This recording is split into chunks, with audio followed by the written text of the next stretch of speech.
गोजोन्थों गुड इभिनिं एभरिवान नोंथांमोननि सिमांनि गोसो गोरबोजों गाहाम हामलायनायखौ जासिहरनायजों लोगोसे गासैखौबो बरायग्रोनानै लाग्रोनाय थाबाय। दानो बे बुब्लियाव नोंथांमोननि गेजेराव आङो लाबोनो सानदों फैला जे बरगयारी आरो बिक्रम दैमारी फंबाय सानै जे कन्ट्रभार्सि जालायनाय सोरनिया सैथो नोंथांमोनहा भिडिअ क्लिपखौ नायखांनायनि गेजेरजोंहाय नोंथांमोनहा कमेन्ट खालामहर। दिनैहाय सासे सावथुननि फेस्ला महरै कमेडियान महरै बयजोंबो सिनायजानाय अनसायजानाय फैला जे बरगयारीया बिक्रम दैमारी फंबायखौ दि सोंखारिदों दिनैहाय उइदाउट प्रुफ बिथाङा माब्लाबाबो बिक्रम दैमारीया बाथ्रा बुंनायखौ जोङो नुनो मोनाखै आरो दिनै बिथाङा मा होनो बिक्रम दैमारीखौ सिनाया बायदि सोर होननानै बिथाङा सोंदों। गावखौनो सासे गिदिर राजनितिकनि मानसि बायदि बिथाङा खालामनानै लादों। फैला जे बरगयारीना बिथांना गोरोन्थि जादों आरो बिथाङा दिनै राजनितिकआव फैनो थाखाय गोबांथार सोलोंनांगौ दङ आरो गुबुनखौहाय फिन होनायनि सिगां दिनै फैला जे बरगयारी बिथांमोनहा जुदि राजनितिकआव सोलोंनो गोसो दङब्ला बिथांमोनहा गुबुना मा बाथ्रा बुंदों बिनि सोंनायखौ बिनि फिन होनोब्ला बिथांमोना सिगां नायनांगौ होननानै आङो फैला जे बरगयारीखौ बे ससियेल मिडियानि गेजेरजों बिथांखौ बुंहरदों। फैला जे बरगयारीनि नाम्बार सोरहाबा दङब्ला बिथांनो बे भिडिअखौ माबा खालामहर। लासिंसिं बिथाङा जेसेबांनाखि दा बर'जों सिनायजाथावथाव बिथाङा जेबायदि राजनितिकआव फैनानै राजनिति खालामनो सानदों बे नङाब्ला बिथाङा माइनाससो जासिनगोन। बेनिखायनो भिडिअखौ बिथांनो शेयार खालामनानै हर जेसेबां हायो एसेबां। रायजो राजाफोर दिनै प्रुफजों लोगोसे दिनै बिक्रम दैमारी बिथाङा नैबे जे मोनसे जोंनि माबा मोनसे खेला जाफैदों ध्रुब क्लाब बे कापआवहाय दिनै माबायदि थाखा जाख्ल'नाय जादों बेसेबां थाखा बख'नाय जादों बिनि सोमोन्दै प्रुफ लानानै दिनै बिक्रम दैमारीया थन' पेपारफोर लानानैसो बाथ्राखौ बुंदोंमोन। नाथाय फैला जे बरगयारीया ससियेल मिडियाफोरनि गेजेरावहाय फिन होनाया जोबोदैनो गोरोन्थि जादों होननानै आङो सानो। उननि बाराव जे फैला जे बरगयारी बिथाङा जेन गासैबो कुइसनखौहाय सारिजालि खालामनानै आरो जे मानसिनि जे कुइसन सोंदों बेखौ मोजाङै मिथिया लाबानो बिथाङा दिनैहाय ससियेल मिडियानि गेजेरावहाय जानला मोनला फिननाया जोबोद गोरोन्थि जादों होननानै आङो सानो। नोंथांमोनहा कमेन्ट खालामहर। बिक्रम दैमारी फंबायनि जे मानगोनां फंबायनि बुंनाय बाथ्राया सैथो नंगौना नङा आरो दिनै फैला जे बरगयारीया बेसेबां रं भाषा बुंदों गावखौनो एखेबारे प्राउड एखेबारे गोजौ थाखोनि सुबुं खालामनानै लानाया फैला जे बरगयारीना गोरोन्थि जादों। कमेडियान हिसाबै सावथुनावनो था जुदि रोङाबा राजनिति रोङाबा फैला जे बरगयारी नोंथाङा जोबोद गोरोन्थि जादों। उननि बाराव बेबायदि नोंथाङा गोरोन्थि खालामनाय नङा होननानै आङो सानो। नोंथांमोना कमेन्ट खालामहरनायनि गेजेरजों बुंहर नोंथांमोना सोरखौ साबसिन मोनदों आरो सोरनिया सैथो। आङो भिडिअआ गोलाव जागोन बिनि थाखायनो नैबे प्रमद बर' मानगोनां बिटिआरनि CM बिथांनि बाथ्राखौ आङो उननि भिडिअआव लाबोनाय जासिगोन। नोंथांमोनहा बिथांमोननि सानैनि भिडिअखौ नायलांदो आरो बिनि उनावहाय नोंथांमोनहा कमेन्ट खालामहर। खिन्थु दुखु मोनगोन। दिनैनि बे बेलासे समाव सिडली MLA समस्थिनि सिङाव थानाय आरो मोखनागुरि गामियाव रायजोजों मोजां गाज्रि सावरायनो फैबाय। नंगौ बे समा इलेक्शननि बोथोर नङा नाथाय जों गोबां खोथाफोरखौ जों इलेक्शननि समावल'सो बुंबोदों। नाथाय इलेक्शननि सम बारलांबानो जोङो सिरि थायो। नाथाय रायजोनो मोनथिहोनो गोनां गासैबो खोथाया उन्दै इलेक्शननि समावल' नङा। बेनिखायनो जिहेतु जोंहा BTC-खौ बासायनांगौनि खोथा दङ, रायजोआ बुजिनांगौनि खोथा दङ, रायजोनो खोन्थानांगौनि खोथा दङ। बिनिखायनो दिनै बे मोखनाबारि गामियाव फैनानै गोबां BTC-नि अबस्थानि खोथाखौ जों सावरायनाय जाबाय आरो रायजोजों बुजिलायबाय मा जानानै दङ। बेवहाय बिदियै सोरखौबा जोङो थोंजोङै गुलि रायनायजों जेबो जोङो खालामाखै। दा रायजोनि सिगाङाव आं बेखौनो बुंदों जे दिनै जोंनि राजनितिकनि दैदेनगिरिफ्रा पलिटिसियानफ्रा BTC-खौल' मानो राज खालामनो सिमां नुयो नङा होमबा। BTC-नि खाथियाव थानाय आरो मोनसे रायजो दङ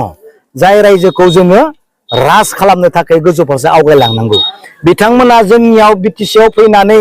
राज खालामफैनानै जोंनि थाखा फैसा माइ दै साकरि बाकरि गासैखौबो जुदि लाना थांजोब्बायब्ला नङा होमबा जोंबो बिथांमोननि रायजोखौ राज खालामना एखे माबाखौहाय जोंबो खालामना लानो हानांगौ दा आङो दिनै रायजोनि सिगाङाव बेखौनो बुंदों दा दिनै नोंथांमोना बुंनाय बायदि सोंनाय बायदि आं बुंनो नागिरदों बिटिआर कर्टनि दफाया जिहेतु मावफुंजायासै बिनि थाखाय दायनिगिरि प्रमोदआ जानो हागौ नाथाय प्रमोद बर' बिथांनिख्रुइ बांसिन दायनिगिरि जागोन जाय गभर्नमेन्टआ दिनै प्रमिस खालामनानै जाय गभर्नमेन्टआ दिनै रादाय होनानै एकर्ड खालामदोंमोन बै गभर्नमेन्टआ मावफुङिया प्रमोद बर'आ जेसेबां दाय जागोन बिनिख्रुइ बांसिन दाय जागोन नङा होमबा जाय दफाफोरखौ एकर्डनि गेजेरजों आसाम सरकार सेन्ट्रेल सरकारा मावफुंगोन होनना बुंदोंमोन दिनै मावफुङाखैसै प्रमोद बर'आबोथ' निश्चय मावफुंनो थाखायनो सानदोंमोन नाथाय मावफुङाखै सोर प्रमोदआ जायजों दङ प्रमोद बर' बिथाङा जाय सरकारजों दिनै दङ बिथांमोनानो जेबो मावफुङाखैसै दा बिनि थाखाय बुंदों आं गासैबो दफाफोरा जितु दिनै जाफुङाखैसैब्ला बिनि दायनिगिरिया हाग्रामा जागौमोन जेब्ला हाग्रामा महिलारिया बिटिआरनि चिफ जागौमोन होनना आं बुंदों नङा होमबा बे खोथाखौसो आं बुंदों बिनिखायनो हाग्रामा महिलारिया बिटिआर एकर्ड जाफुङिनि जेबो दाय गैया किन्तु दाया जादों बिजेपिनि दाय जागोन होननानैसो आं दिनै बुंदों बेनि गेजेरजों मोनसे सोंथि दुरान्ड काप जाय एसियानि गोजामसिन फुटबल खेला बेयो प्रमोद बर' बिटिआर एकर्ड खालामनायनि उनाव सरकार जानायनि उनावहाय दिनैहाय नैथि खेबनि थाखाय जागासिनो बा जाबाय दिनैनिफ्राय जागायबाय बेनि सायाव मा बुंगोन दुरान्ड काप फुटबल दा नोंथांमोना आरो दसे सम स्क्रेप खालामनोबा आं मोनसे लेखा होगौमोन दा जेखि जाया दुरान्ड काप जिथु फुटबल गेम जोंहा क'क्राझाराव दिनैनिफ्राय जुरिजेनदों बेखौ जों बयबो मोजां मोनदों बरायदों आरो रायजोआ नायनो मोजां मोनो रायजोआ फुटबल नायनो मोजां मोनो गासैखौबो मोजां मोनो बिनि थाखाय आंबो बरायदों किन्तु दुरान्ड काप फुटबल बायदि नलेज फेस्टिभेल बायदि ISPL फुटबल गेम बायदियाव मोनसे प्रग्राम खालामै जेरै फैसाखौ लुटिनानै जादों माने अर्डार देखाय फैसा जादों बेखौ रायजोआ मिथियोबा खिन्थु दुखु मोनगोन हलाय नै आं मोनसे खोन्था नोंसोरनो एग्जाम्पल होनि बुंनो हागौ बोरै फैसा लुटिना जादों होनना बुंनो हागौ नोंखौ होमबा बेखौ नों बोरै ISPL आव नलेज फेस्टिभेलाव दुरान्ड कापआव बोरै फैसा बख' जादों होनना नों बोरै बुंनो हागौ आं बुङा होमबा अब्ला आं नैबे लेखाखौ दिन्थिगोन हमनानै ला नोङो जे एरेन्जमेन्ट अफ टेम्परारि गेलारि माने बेयो ISPL नि टेम्परारि गेलारियाव नोङो 3.5 कोटि थाङो होमबा फिसा आइटेम्सफोर दङ ड्रिंकिं वाटार बा स्टेज डेक'रेसन 3.5 करोड़ थाङो होमबा आरो बे एखे प्रग्रामावनो आरो 3 कोटि 7 लाख एखे प्रग्रामावनो 3.5 करोड़ आरो एखे प्रग्रामावनो 3 कोटि 7 लाख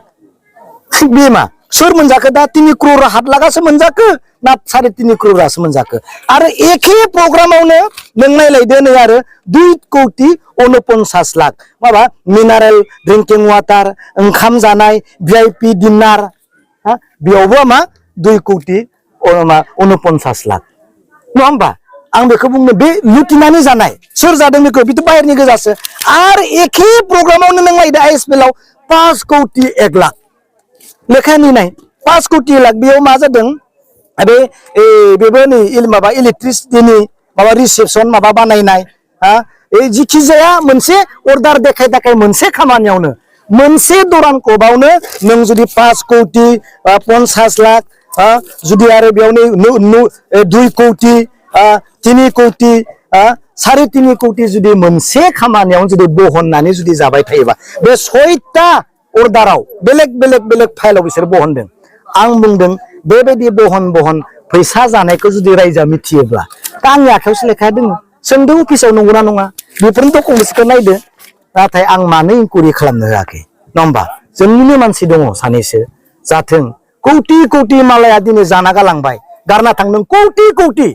बेफोरखौ हमनो हायाखै नों लकेलनि एसे फैसा जानायखौ नों मानो हमनो नङा होमबा बिनिखाय आं जेबो बुङाखै बेफोरबायदि बहन नाजानाङा दा नों दुरान कापआव थांनाय बोसोराव बेसेबां थांदों आरो देग्लाय बोसोराव बेसेबां थांदों फैबाय थानाय समाव आं होगोन माबायदि फैसाखौ बनायो ओइ बेनाराव बेसेबां कोटि होयो ओइ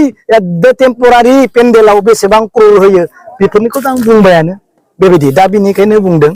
जेन मोजांनि थाखाय खेलाया जाथों नाथाय फैसा बहन नाजानो थाखाय खेलाया दाजाथों आरो थांनाय बोसोरनि दुरान कापआव 110 करोड़ मिथिबाय 110 करोड़ बिराद गिदिर स्टेडियाम बानायगोन होननानै मानगोनां हिमन्त बिश्व शर्मा बुङाखै होमबा भिडिअ फुटेजखौ नोंसोर खालामना हो चेक खालामना हो 110 करोड़ 10 करोड़ गेलारि बनायदों राजनाथ सिंह थानायाव सार थानायावनो बुंदों अबा दिनै नाय खुगाजोंल' खिन्थु फैसाखौ बाहायगासिनो खुगाजोंल' जेबो गैया दा बेनिखायनो लाबथों गेलेथों सेंग्रा सिख्लाया बिनि थाखाय मोजां गियान मोनथों नाथाय फैसा बहनना जानायखौ बन्द' खालाम रायजोनाव दुखु मोनगोन ना बेफोरबायदि लेखाखौ दिनै आं जुदि न'खर इन्टेलेक्सुवेल मास्टारफोरनो रानथिंजोबबा माथो डेन्जार जागोन नै डेन्जार नय तो पुरा लाख कोटिनि गोजानि 3.5 करोड़ 3 कोटी 50 लाख 3 कोटी 25 लाख 3 कोटी 38 लाख बा मीडियानो नै मीडिया पाब्लिसिटी फटो बेयावनो बेसेबां 3 कोटी 38 लाख मीडियाफोरनो फटो खेबनाय माबा नै मबा लाइट टिकेट मबा ओंखाम जानाय बिदि हमनाय फैसा बहनो आरो मिथिबाय बिदि जानाङा होनना बुंदों जाबाय दा बेनि गेजेराव मोनसे सोंथि बिक्रम दैमारिया सासे थिकादार बिपिएफनिबो सोद्रोमा नङा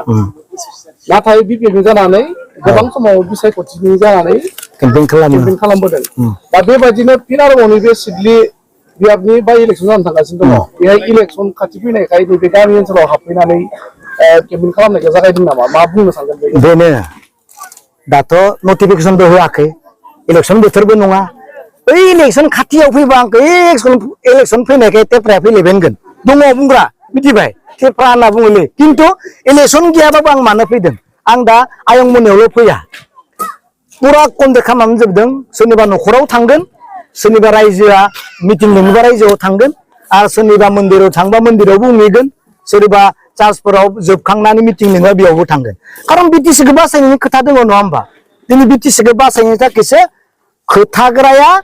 गैयाब्ला खोनासंग्राया बोरै खोनासंनो आरो खोनासंग्रा गैयाब्ला खोन्थाग्राया सोरनो खोन्थानो बेनिखायनो दिनै जिथु रायजोफ्रा ज' जाबाय आं हामबाय होनदों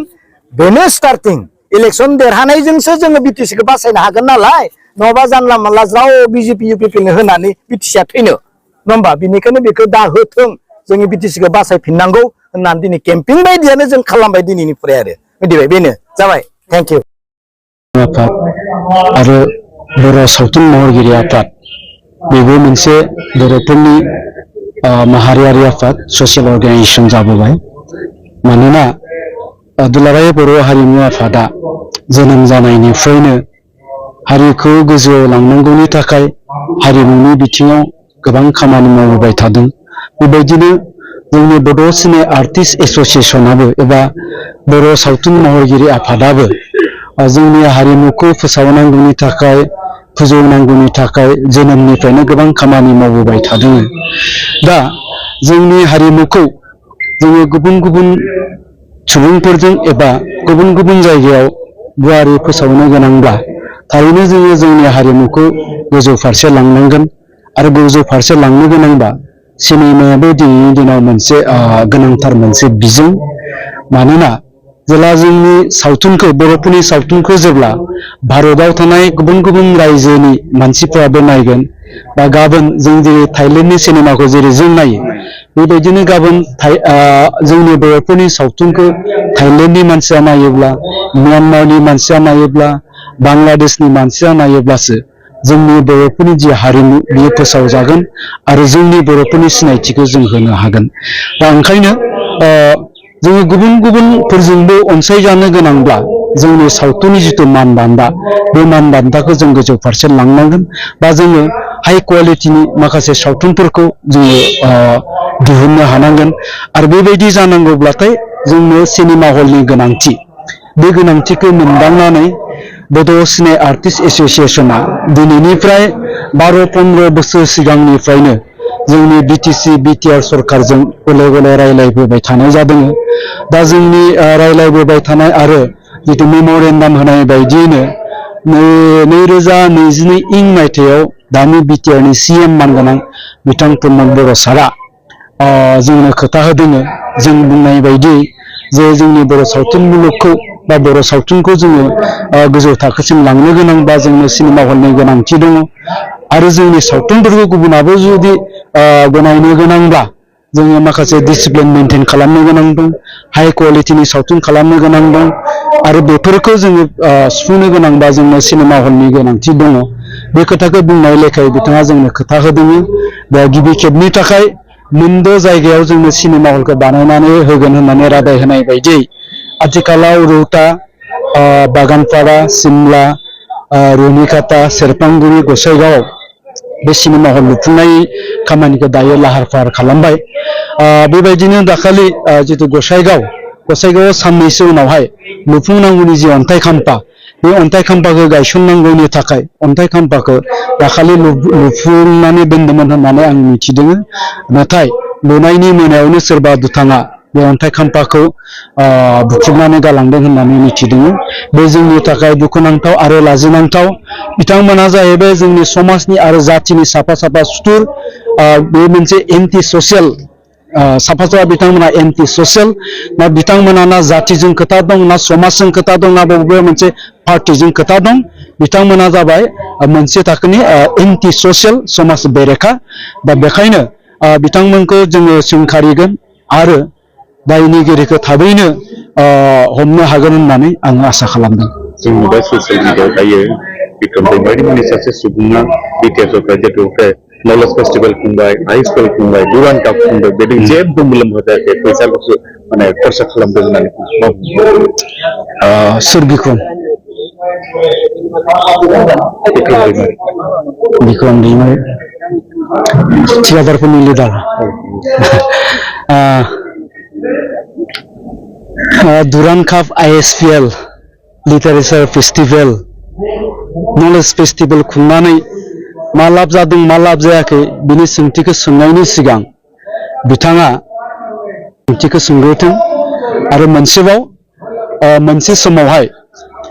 BTCनि लांगोनायाव प्राग सिने एवार्ड BTCनिफ्राय लाख लाख थाखा गारनानै प्राग सिने एवार्ड खुंदोंमोन बे प्राग सिने एवार्ड खुंनायाव मा लाब जादों बे सोंथिखौ बिथाङा सोंग्रोथों दुखुनांथाव बाथ्राया नैबेसो जेब्लानोखि BTCनि लांगोनायाव BTCनिफ्राय लाख लाख थाखा होनानै प्राग सिने एवार्डखौ खुंदोंमोन बे समाव जोंबो अल बड' आर्टिस्ट एस'सिएशना बड' सिने एवार्ड होनांगौनि थाखाय मेम'रेन्डाम होदोंमोन आरो डिपार्टमेन्टेल जों गले गले रायलायदोंमोन थेवबाबो जोंनि रायलायनाय आरो जोंनि बिख'नायखौ नेवसिनानै बे समावनो BTCनिफ्राय लाख लाख थाखा गारनानै प्राग सिने एवार्डखौ खुंदोंमन बे प्राग सिने एवार्ड खुंनायाव BTCनि सोर आर्टिस्टफ्रा BTCनि सोर रायजो राजाफ्रा लाब जाखो बे सोंथिखौ बिथां बिक्रम दैमारिया सोंग्रोथों जे नलेज फेस्टिभेल खुंनानै मा लाब जादों बेखौ बिक्रम दैमारिनि मेलेमा सौहानाय नङा नलेज फेस्टिभेल खुंनानै मा लाब जादों बेखौ जोंनि इयुन जोलै फरायसाफोर जायफ्रा दा गियान बुथुमबाय दं बिथांमोनासो बुजिगोन बिथांमोनासो मिथिनो हागोन लिटारेचार फेस्टिभेल खुंनानै मा